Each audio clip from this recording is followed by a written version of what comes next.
Welcome to What is Going for new thought from the edge of Each week on OMTimes flagship radio show, veteran broadcaster, author, and media consultant Sandie conducts thought-provoking interviews with inspirational authors, artists, musicians, scientists, speakers, and filmmakers who are working at the point where spirituality and science meet consciousness at the very edge of Here is your host, Sandie Sedgbeer. Hello.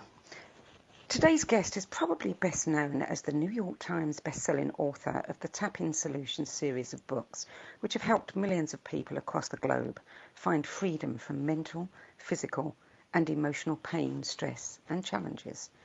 A leading teacher and proponent of the benefits of Meridian tapping and mindfulness, Nick Ortner, joins me now to share why he's become an advocate for teaching tapping and mindful breathing in schools and even to preschoolers to help them deal with the escalating stresses of everyday life, as well as the trauma and anxiety of specific situations. Nick Ortner, welcome. Sandie, thank you so much for having me. It's been said, Nick, that despite all our modern-day advantages, today's children and youth are facing one of the worst mental health crises in decades. Is this what inspired you to write your latest book on tapping, My Magic Breath, which is designed as an entry-level mindfulness tool for preschoolers? Yeah, absolutely. In those early years, we are so formative. We can be influenced by so much around us, and I think the influences that so many of our kids have now are influences that they've never had before. We tend to forget that cell phones and iPads and all this different media coming at us and social media is really very, very new, and certainly nothing that I experienced. I mean, if I just think back just to my childhood, which I just turned 40, so wasn't that long ago, but, talking 35 years ago, none of these things existed at all. And it provided for, a different life experience. It comes with good and bad, and what I'm trying to do with My Magic Breath is to mitigate some of the bad, which is, not slowing down enough, not taking the time to breathe, to be present, to just be in the world. And that's what I'm trying to do with My Magic Breath. I recently hosted an online summit on rethinking education with Daniel Goleman and Daniel Siegel and Congressman Tim Ryan, who secured funding in 2009 to teach mindfulness in classrooms in his congressional district. Now, given what's been happening on the world stage of late, I guess we shouldn't be surprised at the news that stress, depression, anxiety, and mental health issues are on the rise. Not just among adults, but also among adolescents and children. But what surprised me when I did this symposium, and also gives me cause for hope, is that even as people are feeling more pressured and exhausted and anxious about the future, many more are responding by taking action in a new way. Like you just said, slowing down, paying attention, and gaining awareness of the inner resources at their disposal through simple practices such as mindfulness and tapping. So, what you've been doing for the last, 12 years or more, is really tapping in to what people need right now. So I'm curious to know, what attracted you to emotional freedom technique in the first place? Yeah, great question. And I love that you mentioned Tim Ryan. He's become a good friend of mine. In the past 5 or 6 years. My name is Meera Batra, and this is how I live united. Many families have come to America for a better life. I advocate for these families with United Way. United Way empowers them to see opportunities available. We help them get involved with their kids, schools, and network within the community. A champion in that space and in this kind of thinking. But back to your original question, it was. Let me date it probably 2003, so about 15 years ago now, that I was first introduced to EFT, to tapping. And, I found it online, as we tend to do with things these days, and I'd always been interested in personal development and self-help. I'd heard a little bit about tapping the previous years before then, but I hadn't tried it. It seemed strange. It still seems strange to me at times, even though I've dedicated my life's work to it, that we can tap on these endpoints of meridians of our body, and somehow they can bring us emotional and oftentimes even physical freedom. But, you hear about something enough times, you say, well, I got to give this a chance. This many people can't be crazy, right? Was sort of my thinking on it. So I tried it. I followed the directions online. At the time, I was following Gary Craig, the founder of EFT, Emotional Freedom Technique, and Carol Look and Pat Carrington and other teachers. And I followed their instructions and directions and started using it in my life. And it began as a practice of using it personally, using it with friends and family. The running joke at the time was, don't say anything is wrong around Nick because he's going to make you tap on it. It was just, I was so excited about the power of this technique in so many different instances. And I tried it with one person after another, got such incredible results time and again. And in 2007, so, now we're 3 or 4 years into me using it personally and starting to do some coaching on the side with it, I decided to make a documentary film about the process. And that film eventually became The Tapping Solution. It was released a year later in 2008. And I've spent now the last decade, we're in 2018, sharing that film and writing books and, just spreading the word about tapping far and wide in any way, in every facet that I can. Well, like you, I think I found it round about the same time.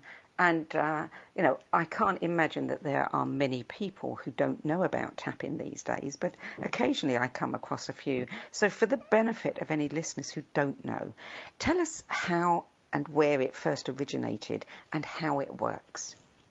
Yeah, great question. So, it's got a long history where sort of the modern history of it lands is right around 1980 with Dr. Roger Callahan, who was a traditional psychologist, and he was working with a client by the name of Mary who had a severe water phobia.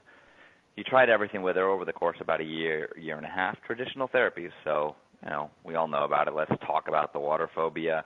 When did it start?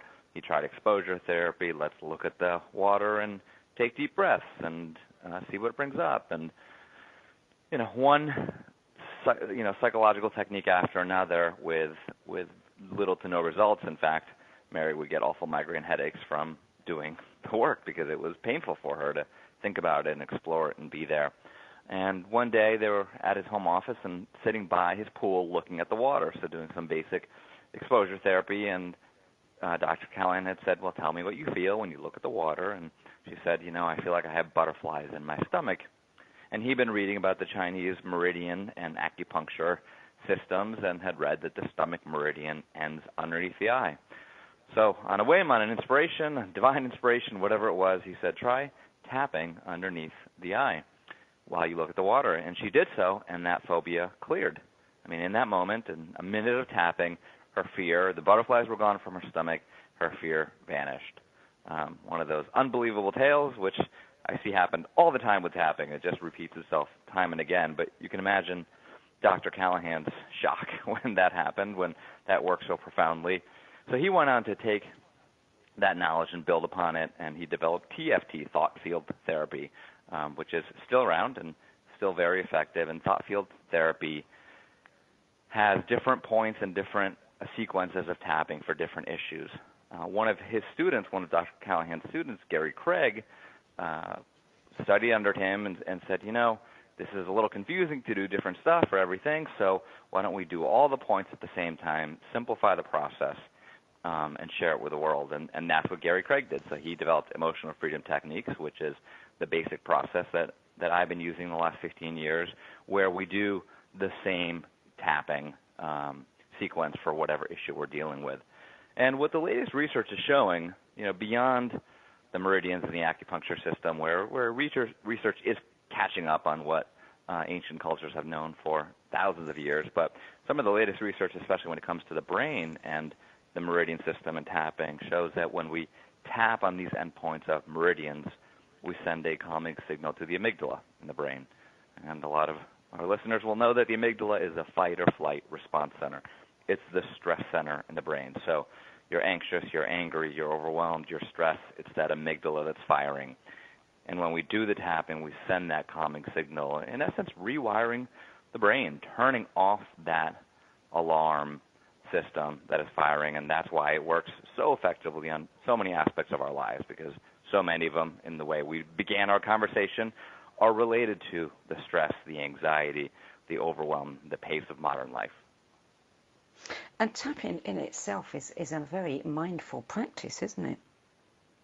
It is. I think there's so many people ask me all the time, so is it the tapping that does it? Is it the words that you say that does it? Is it this and that? Because there's a couple components, right? So when we tap, we normally take a moment to actually focus and acknowledge the issue. Well, that by itself is a powerful process. That is mindfulness at play, saying, instead of being angry, taking a moment to say, I am angry. And the tapping process normally starts with even though, and you fill in the blank with what you're feeling. So even though I'm angry, well, there's mindfulness of how you feel. I'm acknowledging it. And then even though I'm angry, I love and accept myself, or I choose to relax now, becoming present to that feeling, acknowledging this is the truth of how I feel, and then using the tapping process to let it go. And I think it's that combination that is really magical. When you put all those together, that's why people have such extraordinary results. People will say, I've been angry my whole life, but I've never admitted it, or I've never been present to it, or I've never acknowledged it. Or I've been angry my whole life, and I felt guilty and full of shame for being angry. The world told me not to be angry. My parents told me not to be angry, so I had to push it down and swallow it. What we do with tapping is it's a safe space to acknowledge this is the truth of how I feel, and that by itself is a healing process. So at what point did you start thinking about teaching this to children? I mean, I know you've got an incredible video online that's had over 44 million views of children in schools practicing. But did that come before your books or after your books for children? Yeah, great question. It came after. So it probably arose out of a function of me having kids personally. My younger brother, Alex, has 3 kids. So, just being surrounded by kids, seeing, Alex use tapping with his kids. He wrote our kids' book, Gorilla Thumps and Bear Hugs, which is another kids' book that is specifically for tapping, after his experiences with his 2 sons and daughter, and seeing how we can bring it into their lives. The other thing, I think, what's happened for me personally, especially over the last couple of years, is I really feel that my role in sort of spreading the tapping message is to take something that can be a little esoteric, something that, even personal development and self-help, it's normal for all of us right here, right, and our listeners, because we've been doing it for most of our lives, but it's not necessarily the way most of the world operates. So I feel that, my role has been to say, okay, how can I take these tools and concepts and translate them to a lay audience, for lack of a better description, for them.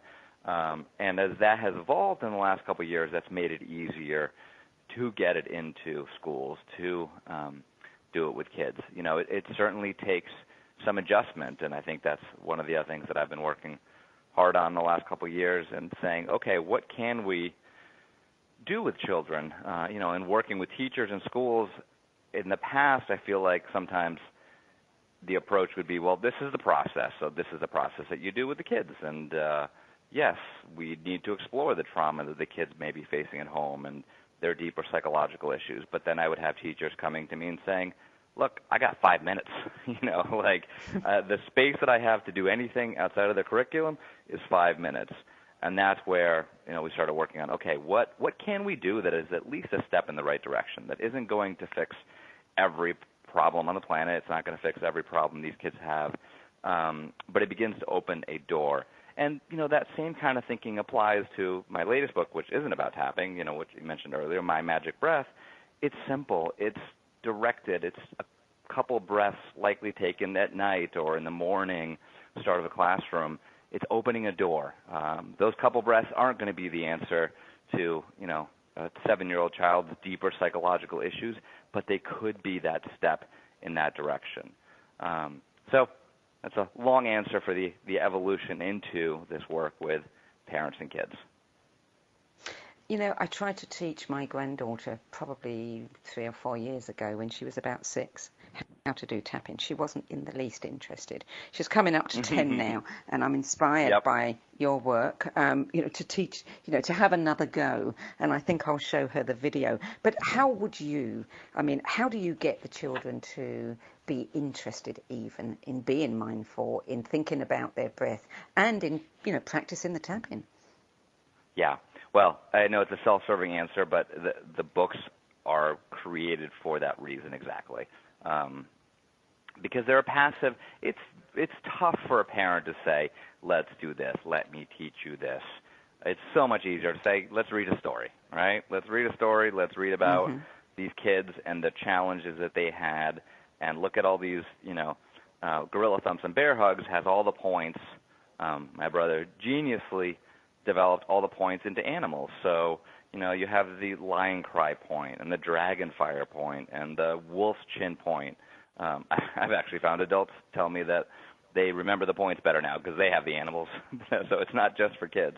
But, making it fun, making it interactive and different. And the same thing with my magic breath. Like, let's take a couple breaths and blow it out on the page and smile and make it interactive. The other side, in terms of teaching kids, is just being that example yourself. Time and again, I've heard parents say, I tried to get my kid to do this. They wouldn't do it. They pushed it away, but then I started using it, and two things happened. One, they started releasing the stress, so they interacted and acted differently with their children in a healthier, more positive way. And then two, their kids saw them doing it, and they were curious, and it wasn't something that was pushed on them. It was like, oh, what is that thing that mommy's doing? What is that thing that daddy's doing? Let me try it too. So always the passive approach, whether it be the books or doing it yourself. Let them come to you. Don't think, okay, I gotta do this because I've got to fix them. Yeah. Well, the other nice thing about my magic breath is it also encourages the parents to be mindful as they're trying to teach the child. Yeah. You're listening to What Is Going On. I'm Sandie Sedgbeer, and my guest today is Nick Ortner, the New York Times bestselling author of The Tapping Solution. And we're talking about how tapping and mindful breathing work and why he's so passionate about introducing mindfulness into classrooms. We'll be back after the break. The future of Internet radio is here. OMTimes Radio, IOM FM. Ascending Hearts is no ordinary dating site, but a spiritual dating site with a purpose, to link you with your soulmate. We engineer the serendipity so you can trust that you will attune with someone that has the same matching vibration as you. Ascending Hearts, the conscious dating site for the spiritually aware. Try Ascending Hearts for free, ascendinghearts.com. More than 24 million Americans have an autoimmune disorder, and that number continues to grow. I'm Sharon Saylor, and I'm one of those 24 million. To put that number in perspective, cancer affects about 9 million and heart disease up to 22 million. That's why I've brought together top experts and those thriving regardless of their diagnosis to bring you the latest, most up-to-date information. Join me, Sharon Saylor, Friday night, 7 p.m. Eastern, for the Autoimmune Hour on Life Interrupted Radio to find out how to live your life uninterrupted.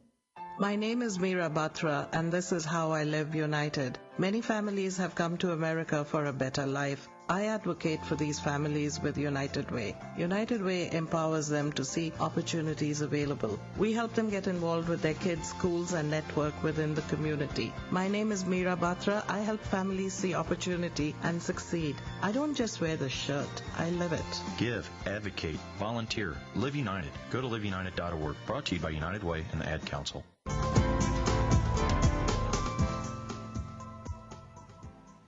Welcome back. Nick Ortner, let's talk a little bit more about My Magic Breath. One of the things that I love about this book is not only the fact that it's really beautifully illustrated, very colourful, very bright and very attractive, but that it addresses the fact and brings it home to parents that even small children can suffer stress and anxiety.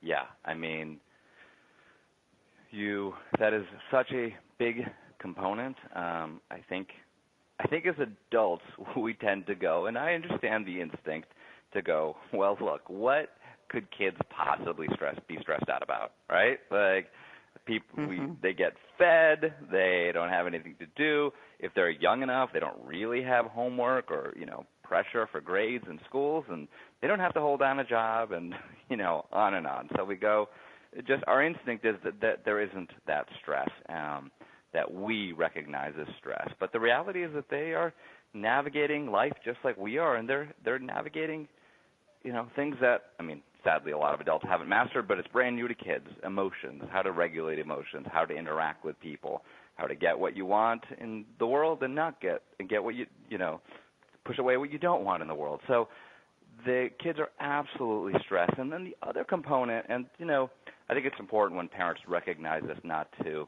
pile on the guilt and shame with it, but kids feel the parents' stress in huge ways, or just any adult caregiver's stress. We all do. We all pick up on other people's energy and emotions, some more than others. But kids are so open and so vulnerable. So, if mom or dad are coming home stressed and anxious, even if they're putting on a smile on their face or thinking that they're not showing the stress, they are, and the kids pick up on it. That's why my magic breath is, an opportunity, especially before bed. That time, it's one of my favorite times of the day, when I sit with my daughter June and read stories and just relax and breathe, and bringing this extra moment of mindfulness during that time is so valuable. And I've heard already from parents, the book just came out a few months ago, parents are telling me that their kids are opening up to them in ways that they weren't before. So again, this sort of goes to what we were talking about earlier with just letting things happen naturally, not pushing them. And they're telling me that when they do the breathing and, think the sad thought and then blow it away, the child relaxes and they start sharing what's going on. They let go of that grip of like, I don't want to talk about this. I don't want to say this. I've heard the same stories with tapping time and again. I remember hearing from a mother who said that her teenage daughter knew about tapping and knew that she did it, and she came home really upset one day from school but didn't want to talk about it, right? Which is a common reaction with a teenager. And the mother said, okay, we don't have to talk about it, but let's just tap. We don't have to say anything. Let's just tap and let go of some of the stress. And the daughter had been into it, so she did that. And sure enough, after 5 minutes of tapping and letting go of that anxiety, she opened up about it. She found the space to do that. It's the same thing with my magic breath, finding the space to take a couple deep breaths, let go of what we picked up during the day, process our emotions, and there we can talk about it, we can communicate, we can make decisions, and we can move from that safe place. It's a wonderful book for kindergarten teachers to read to the children, at story time, and then to gently introduce, everybody's teaching social and emotional learning these days, but it's, a wonderful way of beginning to open up, as you say, the door so that children can begin to talk about emotions and talk about what they do with those emotions when they're, getting out of hand. Absolutely. And the other thing I'm seeing, and the reason why the book is called My Magic Breath, is that I wanted to create this thing. So instead of going, remember to take a deep breath or use deep breathing, it's like my magic breath. Like go back to the thing as an entity. And, I'm hearing from kids, teachers saying, I can refer to the kids when we're not reading the book and say, remember, use your magic breath. And they know they can have that connection. They know exactly what that means. Yeah. You said the book's only been out a few months. Have you taken it to any kindergartens or, I haven't gotten there personally. I know that it's, I'm seeing on social media how teachers are using it and hearing some great stories. I haven't found my way yet to a kindergarten classroom. I did that with The Big Book of Hugs, which was my first kids book that came out. My co-author and I, who's my sister-in-law, went to a bunch of local schools, especially here in Newtown, Connecticut, and we read the book and had a lot of fun with it. So we'll have to do that again as time allows.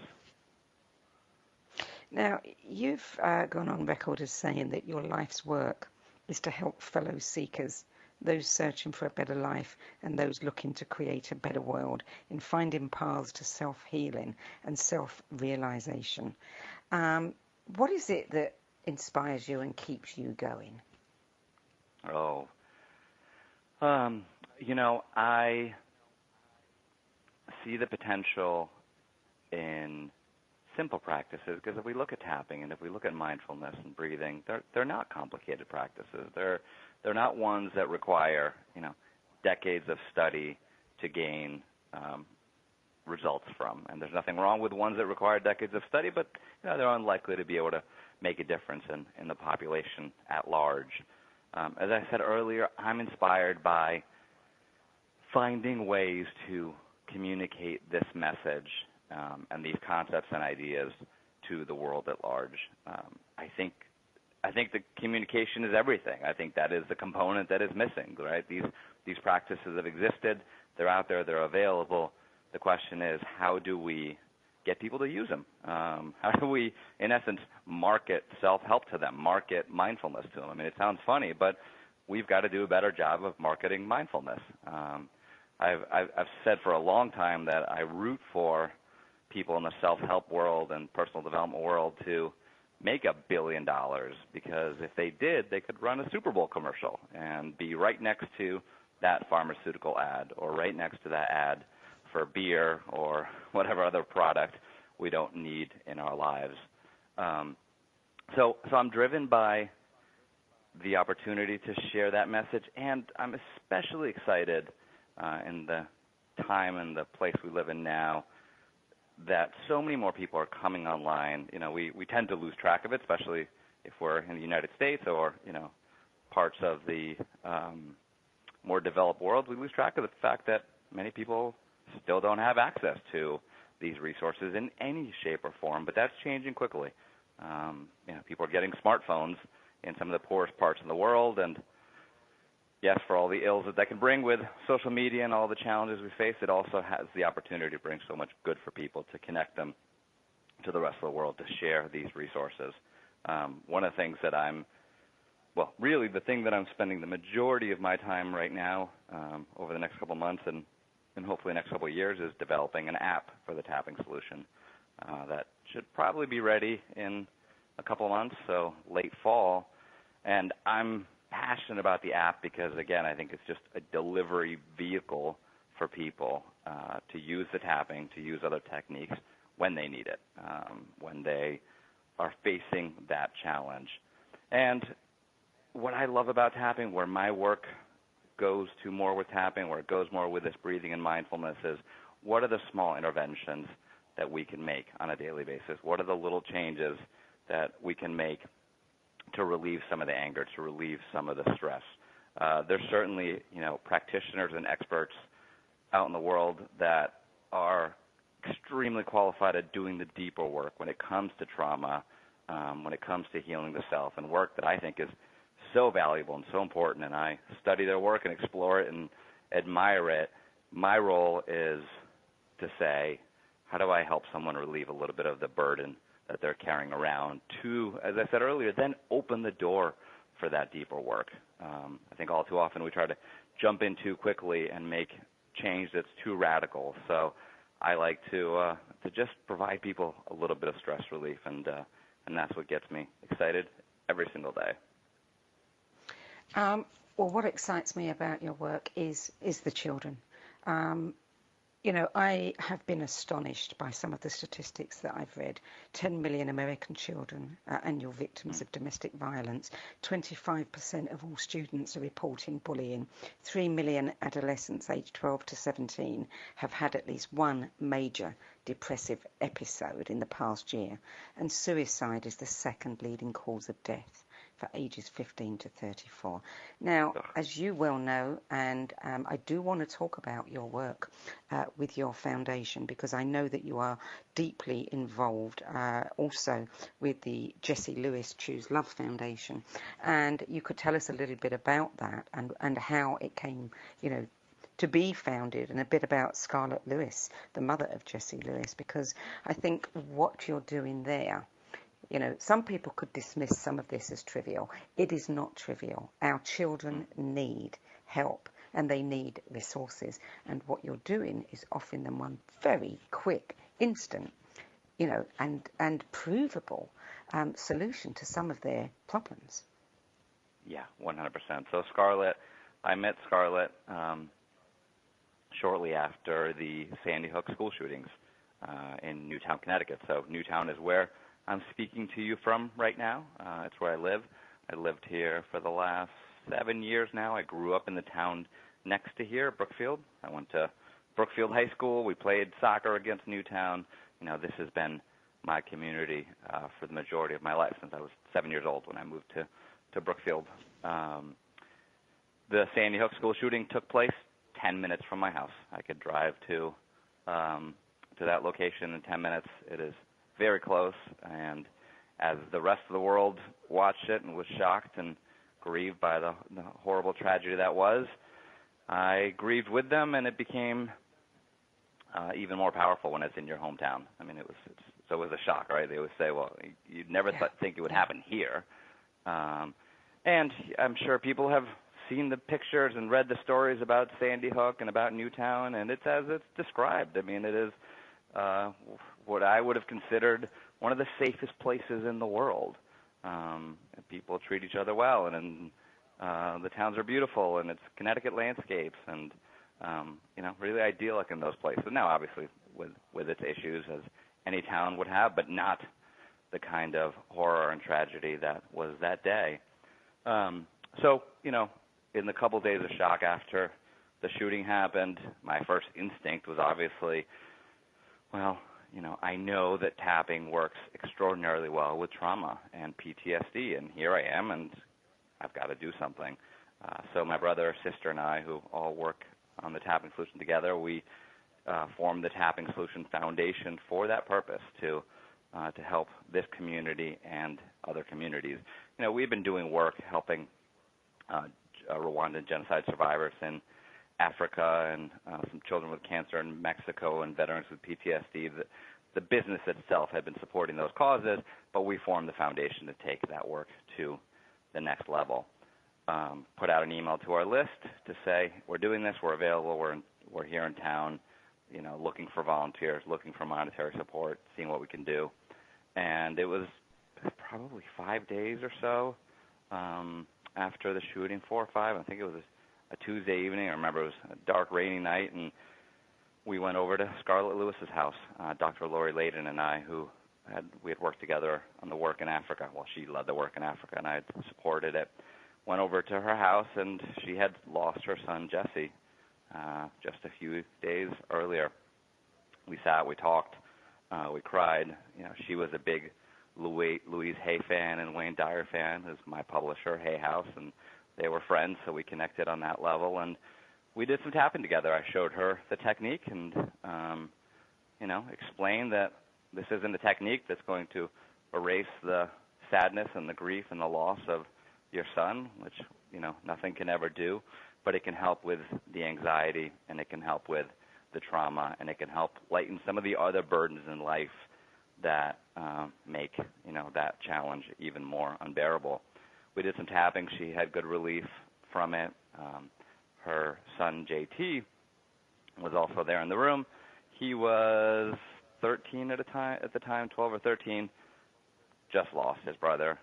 I mean, obviously devastated, didn't want to go back to school, didn't feel safe going back to school, but didn't want to tap in that moment either. And, so we let him be and kept working with Scarlett. And Lori had this amazing insight, and I think this little part of the story goes to speak to the idea of, not pushing something on someone and finding the right avenue for the healing. Lori had been working with genocide survivors in Rwanda for several years, and she had her ProjectLight ambassadors that she had worked with and trained, these young children who had lost their parents and family, and she put together a Skype video call between JT and the Rwandan genocide survivors, and they talked, they tapped, the Rwandans taught JT how to do the tapping, and he not only felt that burden lift, but he was inspired by their story and inspired by their tragedy and connected to their tragedy, so much so that he went back to school a couple days later. He raised money for ProjectLight in Rwanda. He started his own foundation and so forth. And then from all that energy, Scarlett started the Jessie Lewis Choose Love Foundation to teach social emotional learning, which she mentioned earlier, in schools. She has been tireless in getting it out there. I mean, it's been unbelievable watching her journey and watching how it's grown and how it's being accepted and how her curriculum and all the teachings are being brought into schools. And fortunately, tapping is one of the modules. We created a tapping module for her curriculum, so as her work gets out in the world, the tapping gets out in the world as well. And yeah, that is the tragic and joyous story of Scarlett and J.T. Lewis and the incredible work that they do in the world that I'm just proud to be a part of and support.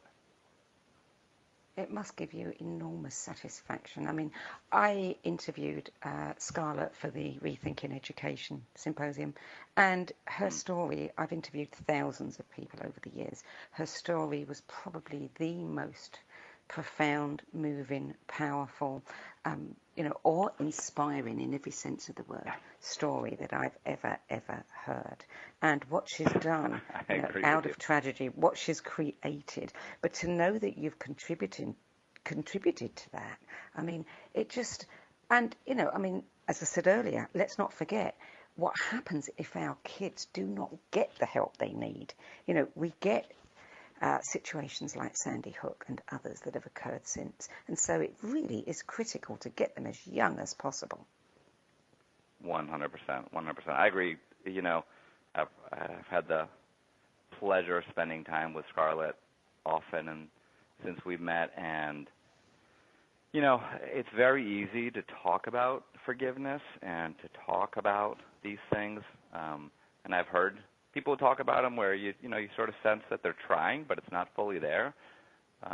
Scarlett talks about forgiving Adam Lanza, the murderer of her son, and she means it, and you just know she means it, and you feel it to the depth of your core, and it's even more powerful when you're with her in person, and it's the truth. It is her truth, and it's awe-inspiring to be around, just to be around that energy. I mean, I aspire to it. I can't say that I would be able to do what she's done. It's simply incredible. So I agree with you. Her book, Nurturing Healing Love, and the stories within it are profound. Check out her work. Yeah, absolutely. You're listening to What Is Going On. I'm Sandie Sedgbeer, and I'm speaking with Nick Ortner, New York Times bestselling author of the Tapping Solution books, about the many benefits of tapping and mindfulness, and why he wrote his latest book, My Magic Breath, which is designed to help young children and their parents find calm through mindful breathing. We'll be back with more after the break. The cutting edge of conscious radio, OMTimes Radio, IOM FM. Being a radio host on IOM FM allows you to build your show on a rich platform with the power of the internet to fulfill your outreach goals and connect with a very specialized and global online audience, unlimited by time and distance. OMTimes Radio will provide you with web relevance, a recognizable conscious brand, and with the standard of excellence that has accompanied every single OMTimes endeavor. Host your show with OMTimes Radio Network. My name is Victor Furman. Some call me The Voice. I've always been fascinated with human nature, spirituality, science, and the crossroads at which they meet. Join me Wednesdays at 8 p.m. Eastern on OMTimes Radio, and we'll explore these topics and so much more on Destination Unlimited. I am Fidel Nsombo. I was born in a city called Bukavu in the Congo. We were a loving family, and then, boom, everything that I had disappeared in a single day. People think that when you are a refugee and they resettle you to America, and all your problems are done. They don't understand that that's the beginning of everything. I was not born a refugee. I was made one. It's time we welcome refugee families with open arms. Learn more at embracerefugees.org, brought to you by the Ad Council.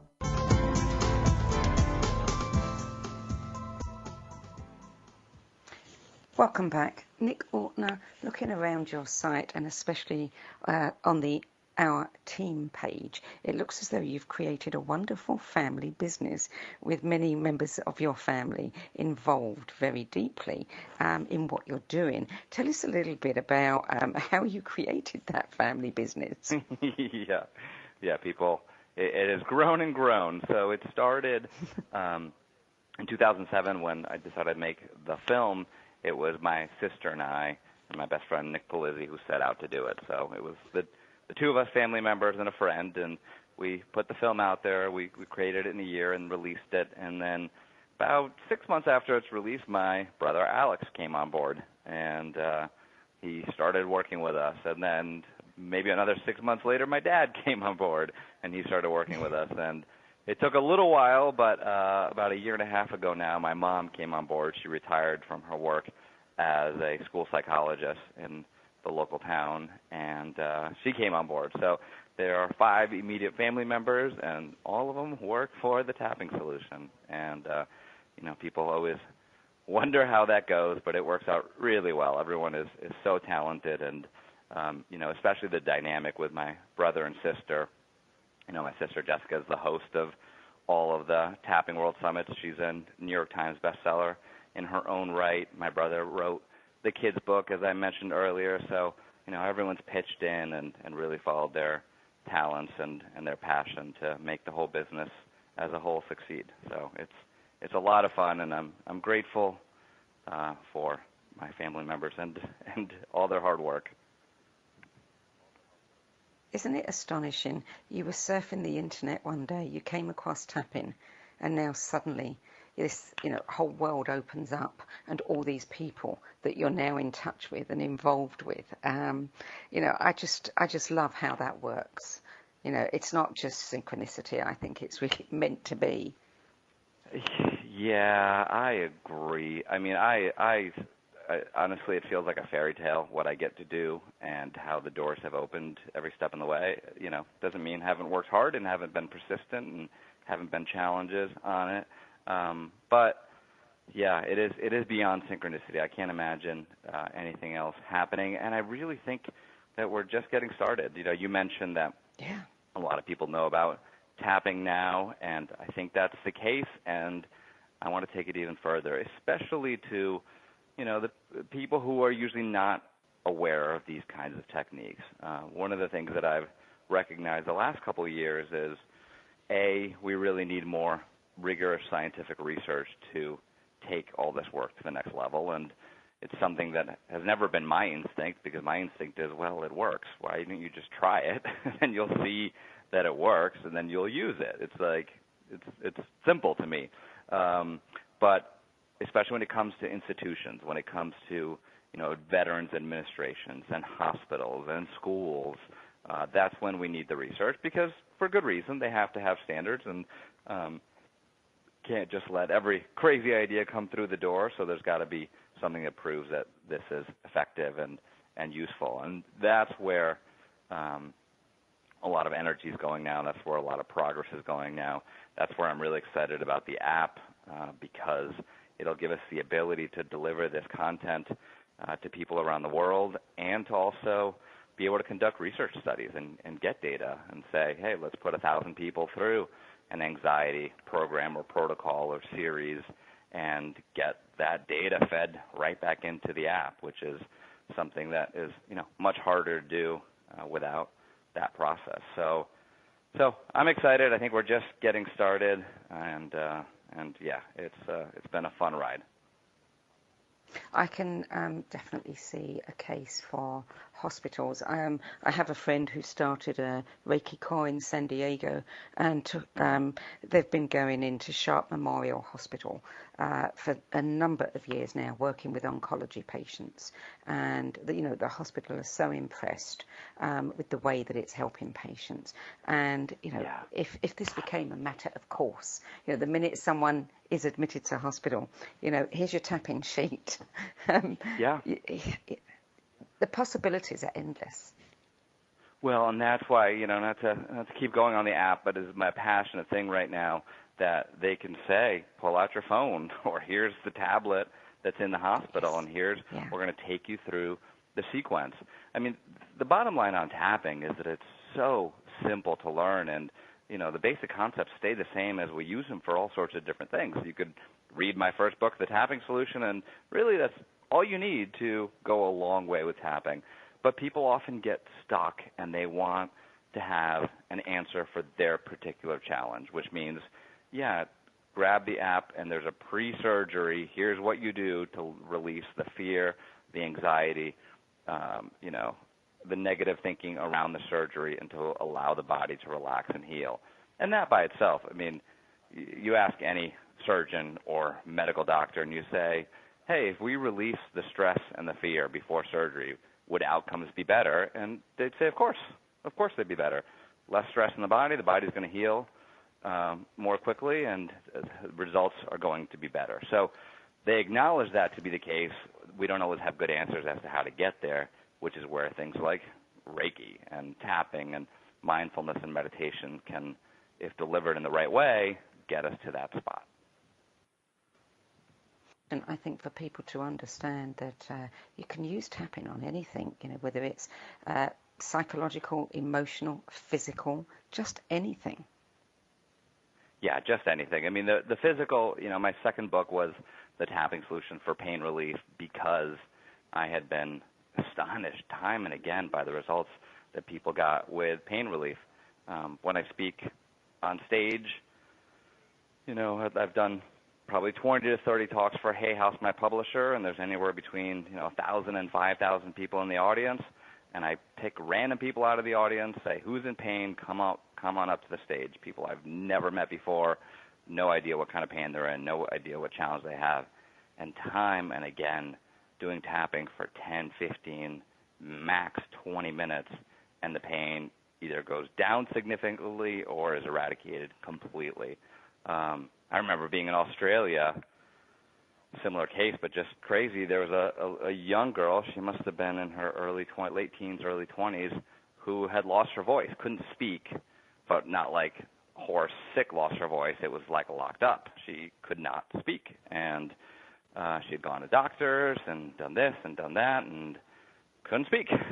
So her friend came up and told her story, and she came up, and we did the tapping, and we explored what emotions, I sort of intuited what might be going on, what the things that she was afraid to say, the emotions she was afraid to express, and all of a sudden she whispered a little bit, and the whole audience was shocked, and we did some more tapping, and she spoke, and it's on video. It's like, so it's not made up. You can watch the video where she speaks.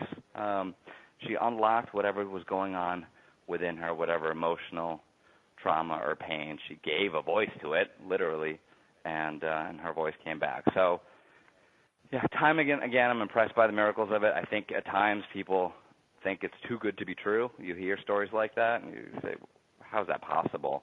And that's why, as I mentioned earlier, we're putting so much more emphasis on the research and really documenting it in a way that can't be argued with. That way we can share it with the world and get more people the help they need. I also like the fact that you're bringing out a number of books. As you said, the basic foundation of it remains the same, but I think it's really important, to catch people's attention that it can work on their issues. You have the tap-in solution for parents, children, and teenagers, how to let go of excessive stress, anxiety, and worry, and raise happy, healthy, resilient families. You've got the tap-in solution for teenage girls, how to stop freaking out and keep being awesome. It's important to address people directly. Yeah, to address them where they are. Yes. The tapping solution for parents, children, and teenagers, which came out just a few months ago, and just so people know, 100% of all those proceeds are donated to the Tapping Solution Foundation. So I don't make a penny on that book. I never will. I donated it for the life of it because I want to support the foundation and get this message out there. And what I did with that book, the first third or so is helping parents be better parents, release the stress and the anxiety and the overwhelm they feel, which can often stop them from being a good parent. Sometimes just worrying about being a good parent stops you from being a good parent, right? We can get in our heads so easily. We can freak out and bring that stress on that, hurts us from making better decisions. So that's the first third of the book. And then the next 2/3 are case studies and specific instructions and tapping scripts on a whole variety of issues. So, I just opened up to a page. It's like tapping for a kid to step out on a stage or a field, right? So a kid is going to go act in a play and they're nervous. Well, here's the tapping for it. And, tapping for school jitters and tapping for adult school jitters and bullying and releasing resistance toward a teacher. So I went really specific on so many different topics in order to help people right where they are and have them go, oh, it works on this. Can you do surrogate tapping? Yeah. So surrogate tapping, which for people who don't know the term, is tapping for someone else. It's one of the most popular meditations that we have on our website. If you go to thetappingsolution.com and just search surrogate tapping, you'll see that there's a meditation my sister did for it. And what she did in that meditation, and sort of our stance on surrogate tapping, is first, so surrogate tapping would be like, my son is having a really hard time. I want to help him. He won't tap. Let me do surrogate tapping for him, for his energy field, let's say. So we do two things. The first step is tap on your feelings about that issue, because just that by itself can help clear things. So, even though I'm so worried about my son and I really want to help him, and releasing some of that burden. And then you can do the tapping for him.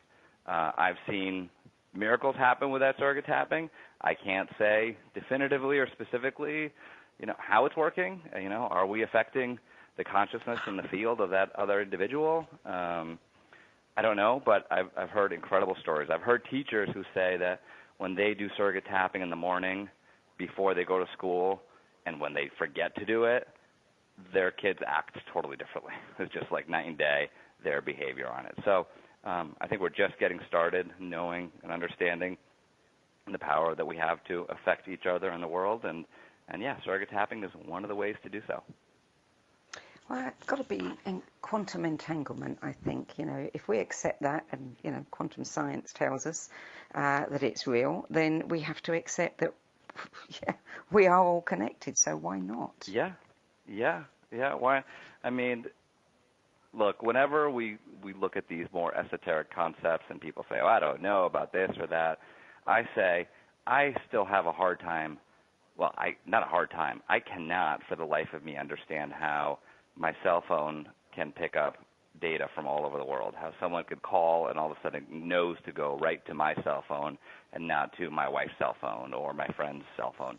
I don't understand how I can write a text and then instantly across the world it appears on the other side, right? So if I can't make any sense of those things, then how am I going to make sense of these other concepts? The world, to me, is a mystery, and I think it's fun partaking in the mystery, believing in the possibility that we have and the opportunity that we have to change the world, and thinking and living those empowering thoughts. That's where I want to be. That's where, sadly, I feel like we've, especially in the last couple of years, moved away from. There's so much anger and disagreement and vitriol, but I think we can create a new future and a new destiny, and tapping and mindfulness and all these other techniques are a way to make that happen. Nick Ortner, before we close the show, is there one thing you would like to tell our audience that you most want people, and even children, to know? Well, I think it's simple. I think it is that we have the power, whether it be through tapping, through mindful breathing, through meditation, to change our state. We have the power to feel differently than we do. We have the power to create more of our reality and the experiences that we want to have. And it starts with that knowing and that decision. When you recognize that, the world opens up to you, and it's something that you can recognize, and then you forget about it. It happens to me all the time. Oh, wait, I'm in control. So constantly reminding ourselves, I'm in control. I can change this. I can change my life and the lives of those I love. That's where the world opens up, and magic and miracles are possible. Nick Ortner, thank you for joining us today. Thank you so much. My Magic Breath, Finding Calm Through Mindful Breathing by Nick Ortner and Alison Taylor is published by HarperCollins Children's Books. It's for ages 4 to 8, but honestly, I enjoyed it. I'm sure you will too. For details of all the other books in the Tapping series, the many free videos, visit thetappingsolution.com. I'm Sandie Sedgbeer.